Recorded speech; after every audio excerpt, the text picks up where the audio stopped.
ସାଳନ୍ଦୀ ବୈତରଣୀ ନଦୀରେ ବନ୍ୟା ଆସିବା ଫଳରେ ମାଧପୁର, ଭୂଇଁବୃତ୍ତି, ତେନ୍ତୁଲଡିହ, ଘଟପୁର, ମତୋ ଆଦି ଅଞ୍ଚଳରେ ବନ୍ୟା ଜଳର ପ୍ରଭାବ।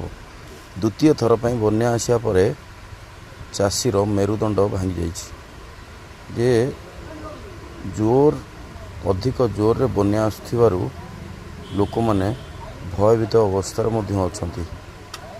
ସରକାରଙ୍କ ତରଫରୁ ଚାଷୀ କୂଳକୁ ସହାୟତା ଯୋଗାଇ ଦେବା ପାଇଁ ସ୍ଥାନୀୟ ଲୋକେ ଦାବି କରିଛନ୍ତି, ଯାହାକୁ ନେଇ ଅଞ୍ଚଳରେ କୌଣସି ଏକ ବିଲରେ ମଧ୍ୟ ଧାନ ଗଛଟିଏ ନାହିଁ।